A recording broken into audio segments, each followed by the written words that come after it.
ಎಲ್ಲರಿಗೂ ನಮಸ್ಕಾರ. ಇವತ್ತಿನ ಉದ್ಯೋಗ ಸುದ್ದಿ ಅಂತ ಗಮನ ಹರಿಸೋದಾದರೆ, ಏರ್ ಇಂಡಿಯಾದಲ್ಲಿ 70 ಹುದ್ದೆಗಳು ಖಾಲಿ ಇದೆ.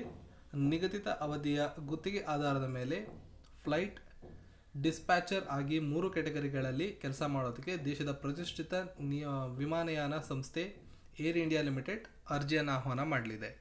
ಸಂದರ್ಶನ ನಡೀತಕ್ಕಂಥ ಸ್ಥಳಗಳು ಒಂದು ನವದೆಹಲಿ, ಮತ್ತೊಂದು ಮುಂಬೈ. ಆಸಕ್ತರು ಈ ಒಂದು ಅಡ್ರೆಸ್ಸನ್ನು ನೋಡ್ಕೋಬೋದು. ಕ್ಯಾಟಗರಿ 1 ಜೆಟ್ ಏರ್ಕ್ರಾಫ್ಟ್ನ ಫ್ಲೈಟ್ ಡಿಸ್ಚಾರ್ಜರ್ ಆಗಿ DGCA ನಾಗರಿಕ ವಿಮಾನಯಾನ ಪ್ರಾಧಿಕಾರದಿಂದ ಅನುಮತಿ ಪಡೆದಿರುವವರನ್ನು ಆರಂಭಿಕ ಹಂತದಲ್ಲಿ ಸೀನಿಯರ್ ಟ್ರೈನಿ ಫ್ಲೈಟ್ ಡಿಸ್ಪ್ಯಾಚರ್ ಆಗಿ ಸೇರಿಸಿಕೊಂಡು ನಂತರ ಫ್ಲೈಟ್ ಡಿಸ್ಪ್ಯಾಚರ್ ಆಗಿ ಏರ್ ಇಂಡಿಯಾ ನೇಮಕ ಮಾಡಿಕೊಳ್ಳುತ್ತೆ. ಅದೇ ರೀತಿ ಕ್ಯಾಟಗರಿ 2 ನೋಡೋಳಿ ಮತ್ತು ಕ್ಯಾಟಗರಿ 3 ಒಟ್ಟು 70 ಹುದ್ದೆಗಳು. ಸಾಮಾನ್ಯ 30, ಪರಿಶಿಷ್ಟ ಜಾತಿ 10, ಪರಿಶಿಷ್ಟ ಪಂಗಡ 5, ಹಿಂದುಳಿದ ವರ್ಗಗಳು 18, EWS 7. ವಿದ್ಯಾರ್ಹತೆ: ಮಾನ್ಯತೆ ಪಡೆದ ಶೈಕ್ಷಣಿಕ ಸಂಸ್ಥೆಗಳಿಂದ PUC ಅಥವಾ ತತ್ಸಮಾನ ವಿದ್ಯಾರ್ಹತೆಯ ನಂತರ ಗಣಿತ ಅಥವಾ ಭೌತಶಾಸ್ತ್ರವನ್ನು ಅಧ್ಯಯನ ಮಾಡಿರಬೇಕು. ಸೀನಿಯರ್ ಟ್ರೈನಿ ಮತ್ತು ಟ್ರೈನಿ ಡಿಸ್ಪ್ಯಾಚರ್ ಹುದ್ದೆಗಳಿಗೆ ಗರಿಷ್ಠ ವಯೋಮಿತಿ 63 ವರ್ಷ. ಜೂನಿಯರ್ ಟ್ರೈನಿ ಡಿಸ್ಪ್ಯಾಚರ್ ಹುದ್ದೆಗಳಿಗೆ 35 ವರ್ಷ. SC/ST OBC SC/STಗಳಿಗೆ 5 ವರ್ಷಗಳ ವಯೋಸಡಿಲಿಕೆ ಮತ್ತು OBC ಅವರಿಗೆ 3 ವರ್ಷಗಳ ವಯೋಸಡಿಲಿಕೆ ಇರುತ್ತೆ.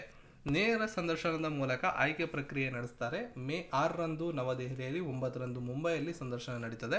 ಆಸಕ್ತ ಅಭ್ಯರ್ಥಿಗಳು ಏರ್ ಇಂಡಿಯಾ ವೆಬ್ಸೈಟ್ನಲ್ಲಿ ಅರ್ಜಿ ನಮೂನೆಯನ್ನು ಡೌನ್ಲೋಡ್ ಮಾಡಿಕೊಂಡು ಭರ್ತಿ ಮಾಡಿ ಸ್ವವಿವರ ಜೊತೆ ಶೈಕ್ಷಣಿಕ ದಾಖಲಾತಿಗಳನ್ನು ತೆಗೆದುಕೊಂಡು ಅಲ್ಲಿ ಹಾಜರಿರಬೇಕಾಗತ್ತೆ. ಆಯ್ಕೆಯಾದ ಅಭ್ಯರ್ಥಿಗಳನ್ನು ತರಬೇತಿಗೆ ನಿಯೋಜನೆ ಮಾಡಲಾಗುತ್ತೆ. ತರಬೇತಿ ಅವಧಿಯಲ್ಲಿ ಸೀನಿಯರ್ ಟ್ರೈನಿ ಡಿಸ್ಪ್ಯಾಚರ್ ಅವ್ರಿಗೆ 40, ಟ್ರೈನಿ ಡಿಸ್ಪ್ಯಾಚರ್ ಅವ್ರಿಗೆ 25, ಜೂನಿಯರ್ ಟ್ರೈನಿ ಡಿಸ್ಪ್ಯಾಚರ್ ಅವ್ರಿಗೆ 20,000 ಮಾಸಿಕ ನಿಗದಿ ಮಾಡಲಾಗಿದೆ ಸಂಬಳವನ್ನು. ತರಬೇತಿ ಅವಧಿ ಮುಗಿದ ನಂತರ 70,000 ರೂಪಾಯಿಗಳ ಸಂಬಳವನ್ನು ನಿಗದಿ ಮಾಡಲಾಗಿದೆ. ಹಾಗೆ ಭಾರತೀಯ ಸೇನೆಯಲ್ಲಿ ಇಂಜಿನಿಯರಿಂಗ್ ಪದವಿಯನ್ನು ಪಡ್ಕೊಂಡಂಥವ್ರಿಗೆ ಒಳ್ಳೆಯ ಅವಕಾಶ ಇದೆ. ಭಾರತೀಯ ಸೈನ್ಯದಲ್ಲಿ ಕಾರ್ಯನಿರ್ವಹಿಸಬೇಕೆಂಬ ಮಹತ್ವಾಕಾಂಕ್ಷೆ ಹೊಂದಿರುವ ಇಂಜಿನಿಯರ್ ಪದವೀಧರರಿಗೆ ಅವಕಾಶವನ್ನು ನೀಡಲಾಗಿದೆ. 130 ಟೆಕ್ನಿಕಲ್ ಗ್ರ್ಯಾಜುಯೇಟ್ ಕೋರ್ಸ್ ಹುದ್ದೆಗಳನ್ನು ಆಹ್ವಾನ ಮಾಡಲಾಗಿದೆ. ಅವಿವಾಹಿತ ಇಂಜಿನಿಯರ್ ಪದವೀಧರರು ಮಾತ್ರ ಇದಕ್ಕೆ ಅರ್ಜಿಯನ್ನು ಸಲ್ಲಿಸಬಹುದು. Civil, architect, mechanical, science and ನೋಡಿ, ಇದರಲ್ಲಿ ಸಂಪೂರ್ಣವಾಗಿ ಡೀಟೇಲ್ಸ್ ಇದೆ, ಯಾವ್ಯಾವುದಕ್ಕೆ ಎಷ್ಟು ಪೋಸ್ಟ್ ಇದೆ ಅಂತ. UGC ಅಥವಾ AICTEಯಿಂದ ಮಾನ್ಯತೆ ಪಡೆದಂತಹ ಶೈಕ್ಷಣಿಕ ಸಂಸ್ಥೆಗಳಿಂದ civil engineering, spectral engineering, architecture engineering, mechatronics, mechanical and automation, electrical, power system, ಈ ರೀತಿಯಾಗಿ ವಿಭಿನ್ನ ಕ್ಷೇತ್ರಗಳನ್ನು ಕೊಟ್ಟಿದ್ದಾರೆ. ಇದರಲ್ಲಿ ನೀವು ಪದವಿಯನ್ನು ಪಡ್ಕೊಂಡಿದ್ರೆ ನೀವು ಈ ಹುದ್ದೆಗಳಿಗೆ ಅರ್ಜಿಯನ್ನು ಸಲ್ಲಿಸ್ಬೋದು. ವಯೋಮಿತಿ ಕನಿಷ್ಠ 20, ಗರಿಷ್ಠ 27 ವರ್ಷಗಳು.